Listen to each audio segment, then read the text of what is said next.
আচ্ছা, ওই আমরা আসামি গ্রেপ্তারের ক্ষেত্রে অনেক ধরনের টেকনিক অ্যাপ্লাই করি, ঠিক আছে? ওই এখানে চিটাগাংয়ের ওইদিকে কারো বাড়ি আছে? চিটাগাং কেউ আছেন আপনারা? এই রাউজান হাটহাজারি সার্কেলের আমি একসময় এএসপি ছিলাম, ঠিক আছে, সার্কেল এএসপি। তো ওইদিকে ওই যে স্কুলের বাচ্চা টাচ্চা খুব অপহরণ হইতো, অপহরণ হয়ে যায়, নিয়ে যায় জঙ্গলের মধ্যে রাখে, আর টেলিফোনে চাঁদা চায়।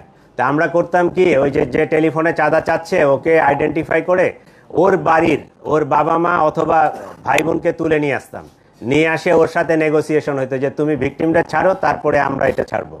তা আমরা অনেক সময় অনেক টেকনিক অ্যাপ্লাই করি। এইটাও একটা আমাদের টেকনিক ছিল। তার ফ্যামিলির উপর ওই রকম চাপ ছিল যে ওরে আসে যদি আপনারা না দেন, আমাদের কাছে হস্তান্তর না করেন, তাহলে আমরা কিন্তু আপনাদের ফ্যামিলি মেম্বারদেরকে অ্যারেস্ট করব। এইটা আমাদের একটা পার্ট, টেকনিকের পার্ট। ওরা যে এমনি স্বেচ্ছায় আসে ওই হস্তান্তর করছে, বিষয়টা এরকম না, এটা একটা পুলিশি টেকনিকের একটা অংশ।